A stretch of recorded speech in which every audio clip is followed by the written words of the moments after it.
Welcome back to the channel and welcome back to another UFC fight prediction video. In this video, I'll be predicting the full card of fights for UFC Fight Night, Blanchfield versus Fiorot. So without further ado, let's get to our first fight on the card. So in our first fight, we have in the bantamweight division, we got Angel Pacheco versus Loughran. I'm gonna say Loughran. And yeah, how do I feel about this one? I'm going average confidence Loughran to beat Angel Pacheco. Both these guys are vastly unproven, especially Pacheco. Vastly unproven. Been fighting for like 30 years, but nothing to show for it. But yeah, when I look at this one, straightforward, average confidence, Loughran. Pacheco, honestly, no real amazing. Matter of fact, nothing about him is amazing. He's a gritty fighter, but that's about it. Very one-dimensional for the most part, especially at this level. Striking, nothing special. Don't really got much power. Takedown defense is poor. Grappling defense is poor. And yeah, all he is like.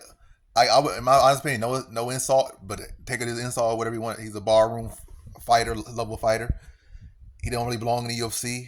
It really was not a compliment or no accomplishment for him that he went the distance with Pacheco, with Silva. It was more so a terrible performance on Pacheco, not Pacheco, but on Silva to not put him away, to be honest. But yeah.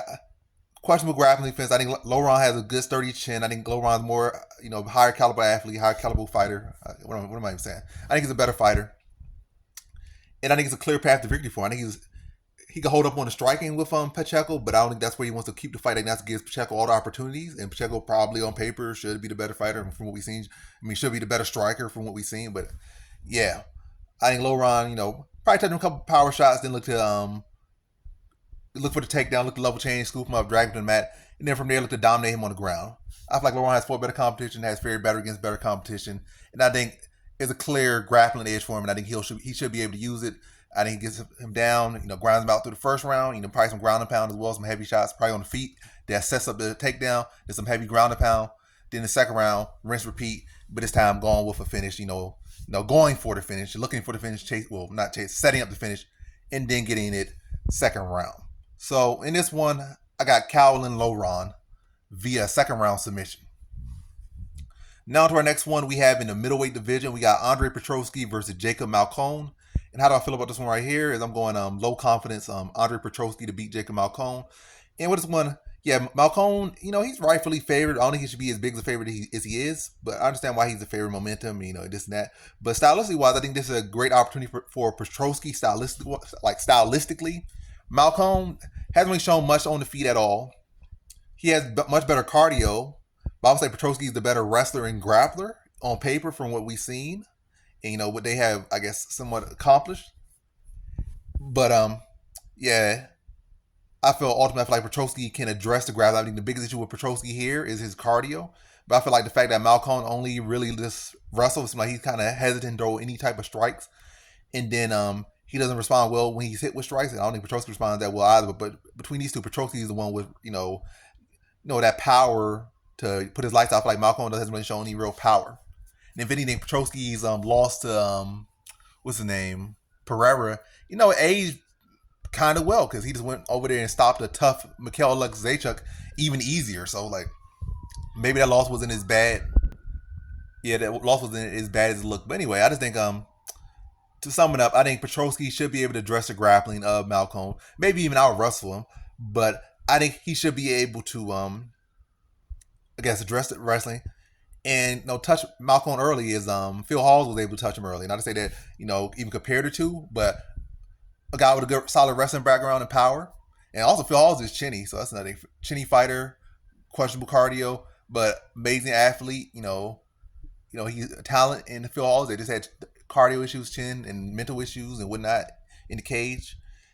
Not too far from Petroski, and Phil Hawes has success, but I'm not going on based off it. But based off, just the main things I said, I feel Petroski should be the better wrestler for sure.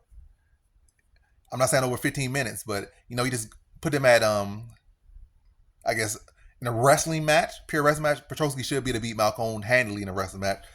And I think he should be able to, stuff the takedowns.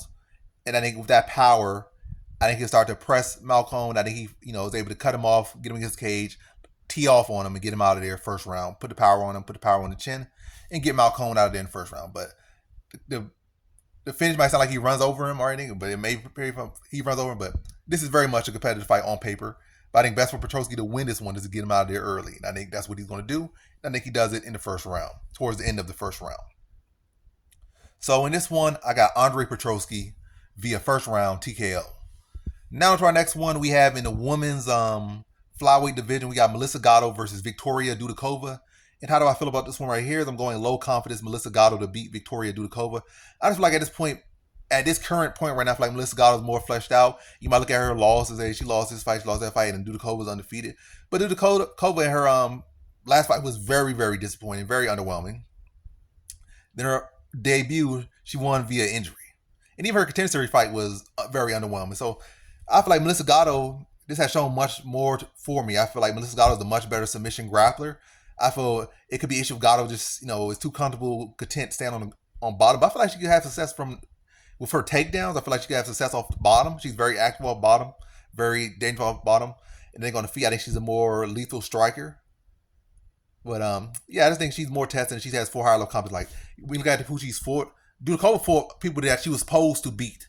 Yes, she beat Estela Nunes, just was in the distance, but it was via injury. It wasn't like she went out there with clean performance, or she went out there, held her own real well through the first round, and then the second round she just picked her apart. That's how you would beat Estela Nunes, who has like a 1-round fighter for the most part. She went out there, did something that, made an actual statement instead of an injury, which is not really a statement at all. Then to struggle against in her last fight was not a good look. I ultimately just feel like Gatto has been fighting at a higher level, like Tracy Cortez, that's a high level opponent. Like, I think she had maybe Ariane Lipsky looking real good right now. She's putting some good wins on her resume. So people that actually having motion in this weight class right now, Gatto has had competitive fights with them. And I think she has experience. I think she's a very underrated fighter. And I think she'll cause Dudakova issues on the feet with her length and her striking, and she'll probably be stabbing with kicks to the body. And Dudakova's probably coming with these wide swinging shots and probably look to force takedowns to try to muscle them down, because she's going to be uncomfortable. She's going to tag that range. I think Gatto's going to be able to exploit Dudakova's eagerness and overexertion of those takedowns and forcing these positions, and going to be able to use her BJJ to take her back at times and just control the position and wear her down. Then I think in the second round, late second round, I think, she started to wear her down, kind of rinse, repeat, like, picking her apart at distance, Dudakova trying to crash her way in, but getting met with elbows, knees, and then when she kind of gets some grappling going, Gatto's reversing the position and getting the better of her. And I think like this, like I said, that similar pattern through 2 rounds. And at the end of the second round, Dudakova's kind of worn down, demoralized, and Gatto was able to go for the finish. I think she submits her late second round. So in this one, I got Melissa Gatto via second round submission. Now to our next one, we have in the light heavyweight division, we got Ibo Aslan versus Anton Turkalj. And how do I feel about this one right here? I'm going low confidence Ibo Aslan to beat Anton Turkalj. So yeah, with this one, Ibo Aslan, what has really changed about him? He's still, he's been knocking guys out in the first round. What was he doing prior to losing? Prior to losing to Turkalj, knocking out in the first round. Post losing to Turkalj, knocking out in the first round. Prior to it, knocking out in the first round. So we can't say, he has improved so much or this is happening. If anything, the only real indicator you could say for I guess against Turkalj, and not even really for Aslan, but against Turkalj, is the fact that Turkalj has, he's on a 3-fight losing streak. He went from being an undefeated fighter in that time to now riding a 3-fight losing streak and coming off a brutal knockout loss. Well, I wouldn't say it's so brutal, but it was he took a lot of damage. He got finished, TKO in his last fight. Now he's coming to this fight with a guy who's looking to put some heat on him very early and get him out in the first round. And I think he will get him out in the first round, but by no means is this like a high confident pick because, you lost him. If Turkalj can somehow survive and manage to get through that first round or, put together excellent strategy or, work on his footwork or work on his defense and just like the whole game plan is to, intelligently defend, shell up if you have to, move those feet, tie him up as best you can, all in this effort to, no matter how ugly he is, just get him out the first round and then the fight opens up. He could definitely just change the whole scope of his fight, but momentum is heavy in the game. I think Ibo Aslan, Turkalj is kind of this, it's not like he's some veteran who has had setbacks and has bounced back. This is his first setback, and now he's on a 3-fight losing streak. I think that's hard to bounce back. And I don't think Turkalj is that premier talent that's just going to bounce back like that. I think he needs to step back out of UFC and probably, climb up the rankings in some other league. Now, I wouldn't even say like a Bellator or PFL, but like some, regional league or some league that's outside of America, basically. I wouldn't even say one. I would say a smaller organization and climb there, be a champion, maybe 2 division champion, and then come back to UFC. But right now, I think his mental is messed up. And I think he's taking a lot of damage. And now he's coming in with a heavy hitter. And I think the heavy hitter is going to exploit that fact and come out there, put heat on him early. And I think he gets him out of there early. I'm not going to say in the first punch he lands, so I think he'll probably be mid portion. Not even late, probably like almost about around the 3 minute mark. I think he's going to be there, go out there, put heat on him. It's not like Turkalj is some great striker. He's not. He's kind of like a sloppy, goofy, cardio, grappler type of guy. So I was looking forward to kind of be a little bit aggressive, a little bit negligent on defense, and go full offense. And I think he could find the chin of Turkalj that's still going to be a little bit soft right now. His brain's still a bit rattled, hasn't fully recovered in that time. And Ebaz is going to be able to ring that bell again. And it's going to be easier to turn his lights out coming off a TKO loss. And I think he puts him out again around the 3 minute mark in the first round. So in this one, I got Aslan via first round TKO. Now to our next fight, we have in the featherweight division, we got Conor Matthews versus Dennis Buzukja. And how do I feel about this one right here is I'm going low confidence Conor Matthews to beat Dennis Buzukja. In this fight, I feel like Conor Matthews has done way more, or at least shown me more. Dennis Buzukja kind of had an okay contender series fight, but in his last 2 UFC fights, this very, very, very disappointing. Sean Wilson just picked him apart, out wrestled him. Like he was just there as a punching bag in that fight against Wilson.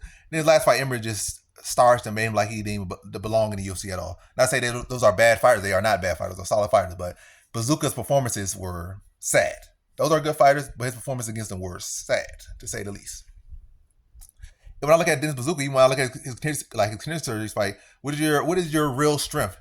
Your offensive, you supposed to be, I guess you would say, you come from a gym of grapplers, so you would expect to have better wrestling, better offensive takedown success, and that would help you to be the chain wrestle, then blend your grappling with that. But his he does have some elements of that. But the fact that his wrestling success and his wrestling race, his takedown offense, success rate is like not the best, not the greatest. It messes up his game plan. I mean, it really messes up his, I guess, formula, his skill set, his paths to victory at this level. And striking is really not all that good either. Really nothing phenomenal. I wouldn't really classify as UFC level, to be honest, from what I've seen. And again, I feel like if he work on his wrestling offense, that could be something he needs to definitely work on. If you're going to be a guy who doesn't have the best striking and your best asset is your grappling, you got to work on your ability to get it to the ground or find crafty ways to get it to the ground. If not, you're just that guy that got a lot of heart. You take a lot of punches on the chin and hoping your opponent gets worn down by your forward pressure, your sloppy forward pressure, that you're just coming forward and eating punches and hoping that they get tired and you can finally get those takedowns that you weren't able to get. But when they don't get tired, you just still getting picked apart for 15 minutes. And again, that's why I feel like he's in right now. I feel like Matthews is the cleaner striker of the two. I feel like he has better offensive wrestling success. I feel he's lengthy. I feel like he's lankier. And I feel like in his last fight, he's shown what I haven't seen from Buzukja. Like Buzukja has shown toughness, but he hasn't shown that ability to dig deep and win fights that, he's not supposed to win, or fights that are tight matchups. Like he just falls very short in tight matchups. Is it right now? And I'm only to Conor Matthews. I feel like his last fight was a very big performance he needed. Coming off losing his last contender series fight, he had some time, came back, got better. When that fight was supposed to lose, got rocked several times, faced adversity always throughout the fight, but every time he just battled back strong and was able to put on impressive performance. I think he's going to use that similar path in this one. I think both guys are going to bring it, but I think Conor Matthews just has what I feel Buzukja lacks right now. Yes, you're tough, but you got to be more than tough. You got to have that ability to be tough and battle through to win, not just go to a decision, not just be there, not just not be a complete punching bag, but the ability to make those adjustments and do what needs to be done to actually win the fight. And I feel like Buzukja lacks that at this level, and I feel like Matthews showed that in his last fight. So I actually going to the decision, but I think Matthews is going to be just a little sharper right now. And he had his I guess wake up call, because he had a chance to be in the UFC or fight to be in the UFC. He lost. He came back and he did what needed to be done.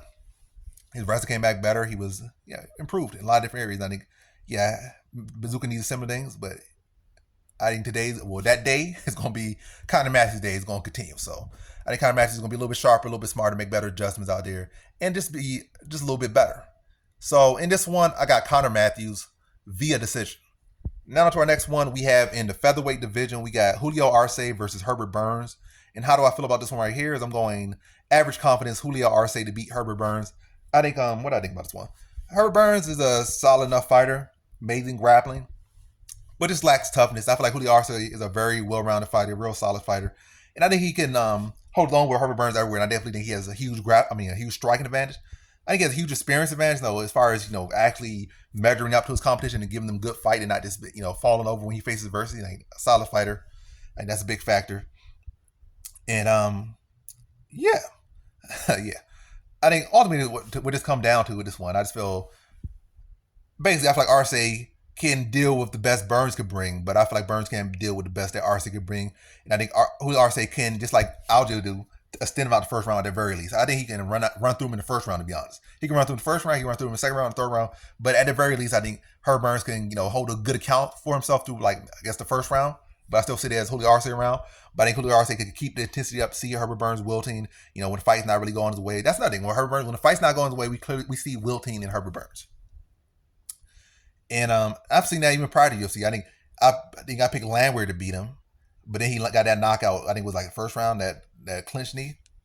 And then later on, we saw his last fight. The stuff I saw in early on in his career came back, and I think it was another fight too. But I didn't pick him against him that fight. I picked him against him in the Algeo fight. I don't know. Did I? But I don't know. Anyway, yeah, I think Arce can extend it beyond the first round, keep the intensity. Matter of fact, ramp the intensity up, pressure him, land the shots, outbox him, stuff his takedowns. If he does get some type of a decent entry on takedown, then he can win the top position, land some shots, disengage, and go back to his feet. Matter of fact, even on top, he probably can, neutralize his grappling and land some elbows on him. Butcher him in his own garden, I guess. Butcher him in his own backyard. Because now this is not pure BJJ. This is MMA fighting now. There's punches, knees, elbows, all the stuff you can do, at different points and stuff. So it's not just y'all just grappling. So Herb Burns not getting a submission, probably trying to attack a submission too hard or trying to go too hard for a sweep and getting hit with elbows and bust up. And then there's just that tendency to just wilt. So I can see him getting wilting right in the grab, do the ground and pound, or just getting pressured and getting ripped to the body against the cage and shots getting brought up top and getting peppered with these combinations. But ultimately, to see, I'm gonna say second round TKO, late second round TKO. Again, kind of more like a Burns, just wilting. Arce, I was gonna put the heat on him, but I think it's gonna be a case where a lot of other guys probably would dig deep, bite down the mouthpiece and fire back. But I feel like Burns in those situations just gonna wilt and kind of just concede, and I feel Arce is gonna see that, turn up the intensity and get him out of there, and I see that happening late second round. So in this one, I have Julio Arce via second round TKO.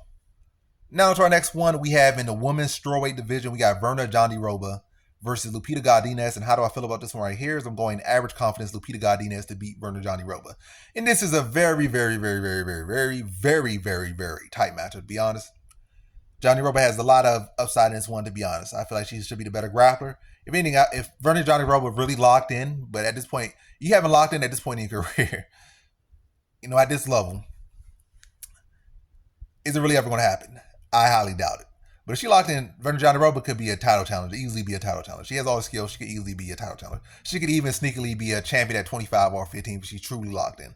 But it all comes down to what I've seen in her, or seen the lack of, or what I haven't not seen in her, which should be there, but that's not there, is just that killer instinct. I feel like she's too, she just doesn't pull the trigger enough. She could break upon the arm, but not be able to finish them off, or she could be dropping an opponent and step off the gas. She just has a tendency to step off the gas. I feel like Lupita Godinez is a fighter who can definitely hold her own in this fight. She's not going to be somebody that's going to get ran over by Jandiroba. She can have success on the feet. She can have success in grappling. Probably should avoid the grappling probably till later on in the fight, or really just in general. And yeah, I just feel like kind of similar to Amanda Hebus fights, and really probably more so to Amanda Hebus. Matter of fact, not neither, because Hebus got dropped. Dern got her nose broke. But in both cases, those are people that, where she had them dead to rights, or had those women dead to rights in the fight, especially Hebus. Hebus was, 1 inch away from going to sleep. She was just that. And you saw how every time she touched her, and it was like he was really adjusting her game, and it was Jandiroba step off the gas, as she has done in other fights. So I feel like Lupita Godinez can follow that same path where she just outworks her. Like, she might say, not really be the better fighter, as term is skill versus skill, or this versus that, but she can outwork her. And I think that's what Lupita Godinez is going to do. I think she's going to outwork her. And I think Jandiroba is going to step off the gas. I think Jandiroba is going to try to go for takedown. I feel like Godinez, that really what the best thing Godinez got work on in this fight is this, I guess, anti-grappling, I guess. That's the best thing that work. Defending the takedowns and not giving a position. So defending takedown and not getting her back, if Jandiroba tries to I guess a standing back take or something. Just limit those things and just outworker. You keep stay mobile, stay agile, tag her, and then stick to moving, and just outwork her. Jandiroba probably going to stare at her, look at her. For the most part, probably lands a couple good shots here and there, but she's gonna allow Godinez to work in. And when she allows you to work, get those strikes landed up, get those totals up, and this how it work. Jandiroba maybe go for a takedown, at the end of the round, so she can't do nothing too much with it. But if Godinez got a good coach, got some good team behind her, which I think she does, it's a clear path to beat Jandiroba. But you can't expect the best Jandiroba, but definitely you see that same tendency of Jandiroba to step off the gas, exploit it, outwork her, outgrind her. Show that what's called eagerness. I don't know if I'm getting the word right now. That urgency, that proactivity, and get active out there and beat her by decision. So in this one, I got Lupita Godinez via decision. I got a lot of fights left. Damn. Yeah, now to the next one. We got in the featherweight division. We got Nate Landwehr versus Jamal Emmers. And how do I feel about this one right here? I'm going low confidence Jamal Emmers to beat Nate Landwehr. I think Nate Landwehr is a very solid fighter, and matter of fact, I think he's the dog right now. He's a great dog, to be honest. But I'm going Jamal Emmers here. I feel like he's a better overall fighter. I feel like stylistically wise, this fight favors him. I feel like Emmers can address the grappling with Landwehr. Landwehr more so an anti-grappler, not more so an offensive grappler. Against some people at certain level of skills, he can have success. But I think as far as going, deep into this division, the best thing, stylistically wise, where he would, you would favor him is going in with grapplers, and he's the better striker. Like where he could, or going with these, wrestlers and these BJJ guys, he could defend the takedowns and outstrike them, outwork them, outgrind them. That's the best matchup versus going in with like long, lanky, hybrid like Emmers, where he got striking and he got jiu-jitsu and he's like more athletic, more this, more that. Kind of got some mental lapses out there. One of the fighters that has a lot of skills, a lot of talent, but sometimes doesn't measure up, which that's an avenue for Landwehr to win, which also again makes him a great dog. But yeah, I think it's gonna be a good scrappy fight. I think Jamal Emmers beats him by decision. I think he's gonna be very long, very savvy out there. I think anywhere Landwehr wants to take the fight, he can adjust and beat him there. The main thing with Emmers in this one, just to get to the point, the main thing that with Emmers one, he just gotta stay locked and don't make no bad decision. Like don't pull guard and try to chase a ankle lock. You chase submissions that you don't do. Always look for the top position. And if a guy's doing well off bottom for whatever reason, disengage and go back to use that length and pick him apart from range. I think he'll do that and he'll beat him by decision, but I definitely think it's going to be a scrappy fight. And Landwehr's not a guy that's just going to lay down easy and let you just outpoint him. He can go out there scrap, he's going to take someone on the chin and keep bringing intensity, but I think Emmers should be solid enough to be able to win 2 of the 3 rounds, if not all 3 rounds, but I'm leaning more to like 2 or 3 rounds. And Landwehr having a pretty good rally in the 3rd round, but nothing too crazy. So in this one, I got Jamal Emmers via decision. Now to our next one, we got in the welterweight division on our first fight on the main card. We got Chidi Njokuani versus Riz McKee at 170. How do I feel about this one right here? I'm going low confidence Chidi Njokuani to beat Riz McKee. There's a whole lot not to like about Chidi Njokuani here. And both guys, to be honest, neither are trustworthy, especially Riz McKee. He's winless in the UFC, and this is his second stint. So 2 stints in the UFC, winless in both. This is opportunity, maybe his last opportunity is right now with this second stint to get a win. He's fighting Chidi Njokuani, who's coming down to 170 for the first time in the octagon. He's older than he was in the past when he has fought at 170. He had issue in the past at 170. So again, they're not like, how are you going to be at 170? Are you going to be worse at 170? Or are you just hoping that this and that? I don't know. But at middleweight, I would like him more at 170. I don't really like it at all.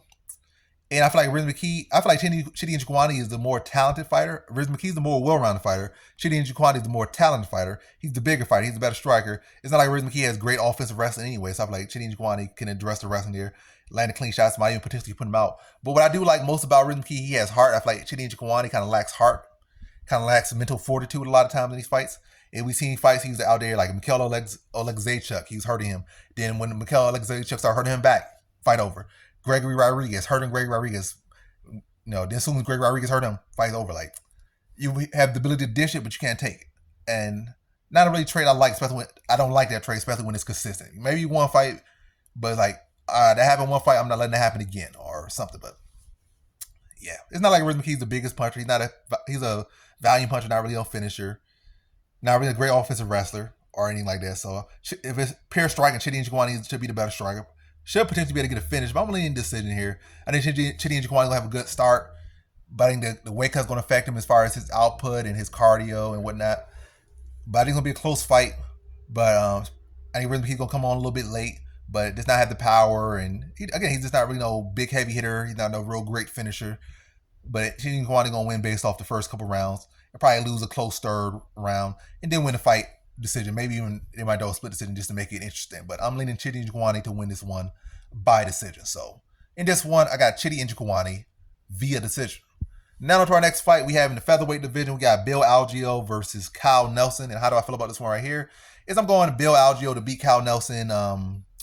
Average confidence. I feel like he had his weight class. Really in general, especially his weight. At 55, Kyle Nelson might have a little bit of power. That'd be a different fight. At 45, he's cutting down weight. I feel like his power is not the same at 45. And also, when you're at 45, you're dealing with faster, sharper guys. Algeo has fought at 35 and was pretty sharp and fast at 35. So Kyle Nelson's gonna be a little bit slower to him because you find a guy who can fight at 55 versus a guy who can fight at 35. A guy who's more adjusted to 45 as of right now has been fighting at 45 like a couple years now. So he'll be faster. His time will be a little better. He'll be a little bit more sharp, a little bit more technical. And I think that will play right into the style because it's not like Kyle Nelson coming down with some big wrestler that's going to be able to wrestle him for 3 rounds and really do that well. Even if he can wrestle him, can he really do that well for 15 minutes? He might be able to get a couple takedowns, but can he hold him down? I think Bill Algeo, not the hardest guy to take down, but he's kind of slimy, hard to hold down. And if anything, that's going to take away some pop off your punches and make it a little bit more slow and sluggish trying to take him down. And he's going to come back up and still be as fresh as he was before you took him down. Because again, Kyle Nelson's not really that dude that's going to take you down, be chain wrestling, pounding you with some good ground and pound.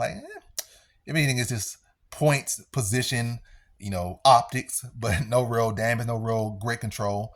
And that's just going to wear his arms down and allow Bill Algeo to be a little bit even more flowy and take advantage of arms built up with lactic acid, just limbs built up with lactic acid trying to wrestle with no actual good purpose behind it outside of optics and, points. I think, so I feel like that's right. Not working from that. I feel like striking wise, Bill Algeo is the better fighter, sharper. And he's pretty sturdy. He got a pretty adorable guy as well. So, I think Bill Algeo can address pretty much all Kyle Nelson has to bring. And stylistic-wise, I feel like this fight favors him a lot. I think he just outworks him, outstrikes him, and it will be the more technical fighter, sharper, more technical fighter here. And, I think he beats him by decision. So, in this one, I got Bill Algeo via decision. All right, now to our next one. We got in the middleweight division, we got Nursultan Ruziboev versus Cedric Dumas. And how do I feel about this one right here? Is I'm going to average confidence Nursultan Ruziboev to beat Cedric Dumas. So with this one, Cedric Dumas has not really impressed me. I don't see what this whole hype about him being a great dog, but hey, it's not like Nursultan Ruziboev has shown anything either. So Dumas has definitely shown a lot of stuff to not like inside the octagon. But Ruziboev hasn't really shown nothing so impressive. He got a good win, quick win, but it wasn't like a good 15 minutes. We got to see him really work. We had to see him how he deal with this and how to deal with that. It was a quick knockout. And I can understand. Low confidence Ruziboev to beat him. And I don't rate Dumas' offensive grappling that well. I don't rate his defensive grappling. I don't really rate his defensive grappling at all either. I mean, I rate his grappling a little bit. I don't rate his defensive grappling at all. Seems pretty chinny. Doesn't seem the most durable guy. And I just feel like Nursultan Ruziboev is the better fighter. I feel like he can address the grappling Dumas, but I don't really rate it at all too much. Offensively a little bit, defensively nothing at all. I don't really rate it at all. I don't rate his defensive grappling at all. I rate his offensive grappling a little bit, but nothing for me to be like, let me shift this up. No. I think Nursultan Ruziboev, generally speaking, should be able to address the grappling Dumas. Then they're going to feed. He should be able to find some shots. I don't think Dumas responds very well to damage. I don't think he responds well to pressure. And I think Ruziboev should be able to put some pressure on him, stuff his takedowns, touch with some clean shots, and be able to put his lights out late second round. So in this one, I got Nursultan Ruziboev via second round TKO. Now to our next fight, we have in the middleweight division, we got Bruno Silva versus Chris Weidman. And how do I feel about this one right here? Is I'm going Bruno Silva, low confidence to beat Chris Weidman. Bruno Silva, you might feel, Chris Weidman clearly is on the worst momentum. I think Bruno Silva got a lot more left than Chris Weidman. But by a lot more, it's not really a whole lot. But compared to Chris Weidman, which is kind of like zero at this point, Chris Weidman's not going to turn around at this point in his career and be no title challenger and put some string together some wins. At this point, he might buy a split decision over Bruno Silva, but I can't really say too many people at his weight class he'll beat unless they just try to perfectly give him the perfect match. And even then, he might end up losing to those guys. But I think what's one? Bruno Silva has, he has had issues with wrestlers, but reality, when you look at his actual track record, he has had great success against wrestlers, if anything, for the most part. It might be like 1 or 2 guys a week there, but I think his record overall probably like 15-2 against wrestlers. Chris Weidman might be the best wrestler on paper he's ever fought, but this also is not the prime Chris Weidman at all. It's like 7 years removed from prime Chris Weidman. Several years removed from the Chris Weidman that had 3 title defenses. And I think Bruno Silva will do a good job to address the wrestling. Also, I feel like Chris Weidman don't really have the cardio to wrestle, as much as he needs in this one, or to really put together a finish, or really put together anything in this one. But we shall see. But I'm going Bruno Silva. I think he should be the address of wrestling. I think Chris Weidman at this point in his career can't wrestle. Is right now when I'm speculating, I can't feel like he can't wrestle to the degree he needs to wrestle in this one. And I feel like he's going to wear himself out trying to go for some takedowns. I think Bruno Silva will do surprisingly well defending takedowns on top of that. I think Chris Weidman will get probably like 1 or 2 takedowns. But I think Silva probably going to pop up real well from the first one, defend probably the other. I think he'll go for like 5 takedowns, go 2 or 5. One's going to be a good takedown, but Bruno Silva's going to defend it well and get back up well. The second one probably going to get like a minute of control time, maybe, altogether with that one. Then the rest of them kind of just fall flat. And I think on feet, Bruno Silva's going to be tearing up, probably throwing some leg kicks in there, just mix them in there, probably looking to touch him with the heat. And I think Chris Weidman, when he starts feeling the power of Bruno Silva, I just think his body's not going to his chin, his brain is not going to respond very well to any damage that's done to him. And Bruno Silva is a very big hitter. And I just think Chris Weidman just gets worn down, trying to wrestle. I think Bruno Silva will be pressure when he's after he defends those takedowns, tag him with shots. And I think second round, I think Chris Weidman's going to be low, his chin going to kind of be up, he's going to be mouth breathing a little bit.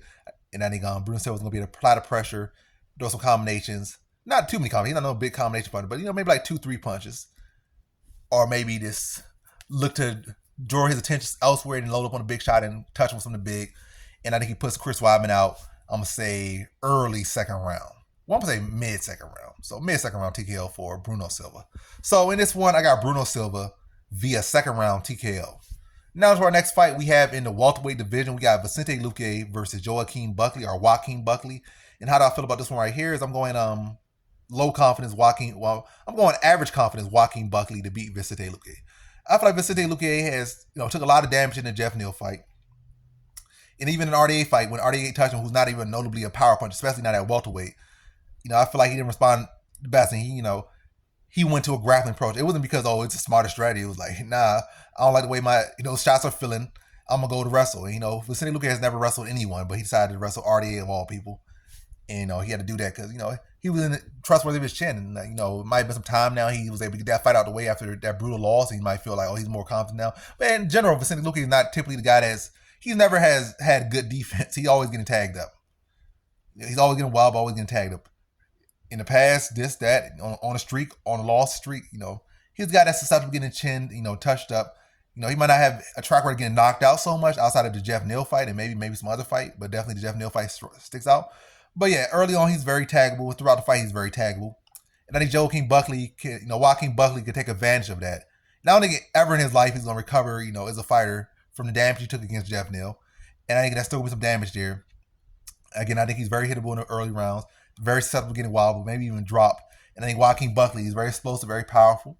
And I think he can close that gap, and I think he could touch him early in that first round and get him out. I'm not going to say he's going to touch him out, knock him out with the first combination, but I definitely think he catch his attention, maybe even drop him with the first shot landed or the first combination landed. And, have Luque kind of trying to recover. Kind of like, once you get dropped and wobbled like that, it's going to take some time to really get back to the fighter you were, or you're never going to get in that fight, get back to the fighter you were when you came into the cage.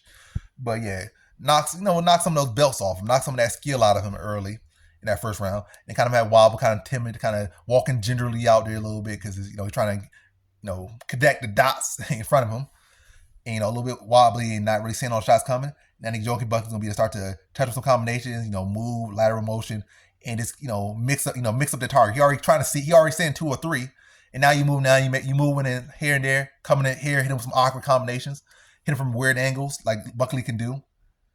He could hit you from weird angles, and he gets you with power and very close that distance very fast. He's a very athletic fighter, very explosive, very hard hitting fighter.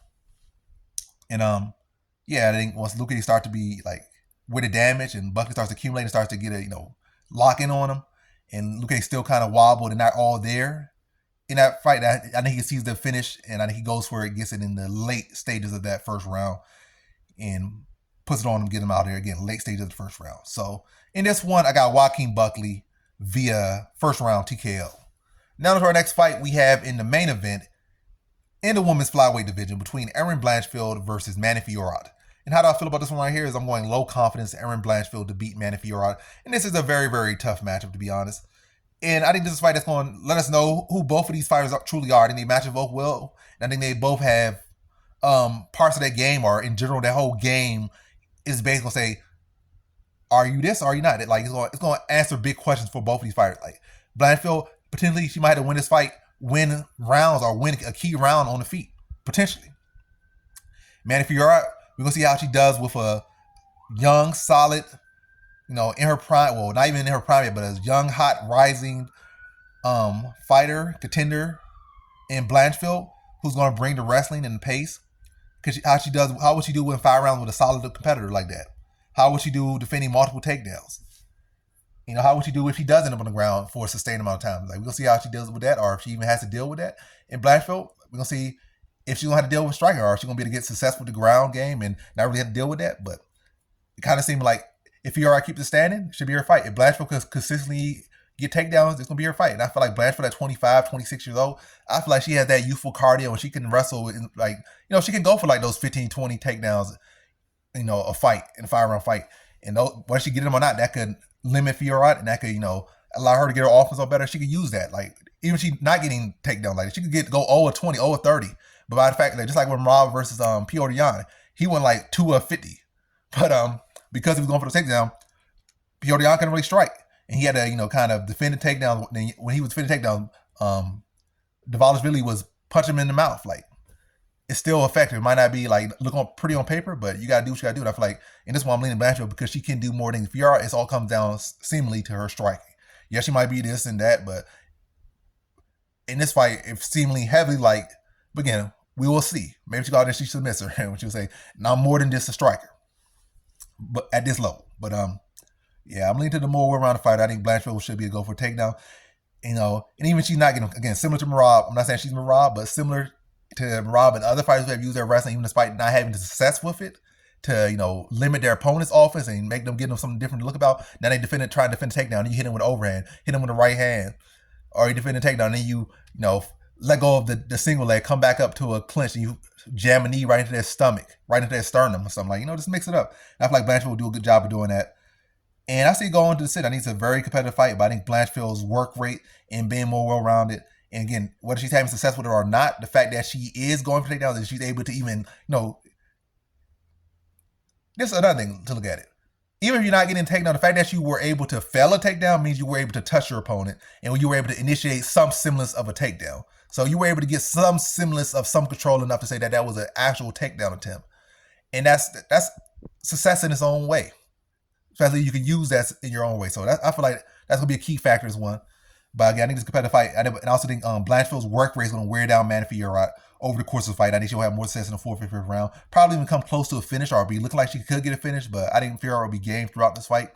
But I think Blanchfield, again, will be more well-rounded, relentless, and I'm leaning to the more well-rounded fighter in a very tough matchup. That's kind of how typically I lean. If it's a tough matchup like this, tight matchup, lean to the more well-rounded fighter.